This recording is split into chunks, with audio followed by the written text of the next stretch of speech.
Friends ఈరోజు meal maker curry చేస్తున్నానండి. తనండి మనకి వేడి వాటర్లో వేసుకోవాలి సరిపోతుందండి. ఎక్కువసేపు ఉడకబెట్టాల్సిన అవసరం. గట్టిగా పిండేసుకుందామండి. కొన్న ఉల్లిపాయ, పచ్చిమిర్చి, కరివేపాకు వేసాను. కొంచెం సాల్ట్, కొంచెం పసుపు వేద్దామండి కదండి. మసాలా పేస్ట్ వేసుకుంటున్నానండి. ఇది పచ్చివాసన పోయేద్దామండి. టమాటా కూడా బాగా మగ్గాలి. బాగా మగ్గిపోయిందండి. ఇప్పుడు మిల్ మేకర్ కూడా దీంట్లో వేసేసుకుందామండి. బాగా వచ్చింది కదా ఫ్రెండ్స్. మేకర్ మనం దీంట్లో వేసేసుకుందామండి.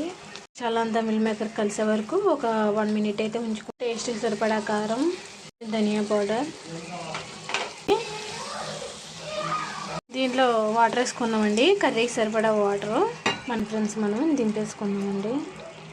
ఫైనల్లీ మిల్ మేకర్ కర్రీ అయితే అయిపోయింది ఫ్రెండ్స్. రోటీలోకి, రైస్లోకి, చపాతీలోకి, అన్నిటిలోకి కూడా, బిర్యానీలోకి కూడా చాలా బాగుంటుంది ఫ్రెండ్స్ ఈ కర్రీ. ఓకే ఫ్రెండ్స్, కర్రీ అయితే ఎలా ఉందో కామెంట్ చేయండి, లైక్ చేయండి, మన ఛానల్ సబ్స్క్రైబ్ చేయండి. My friends.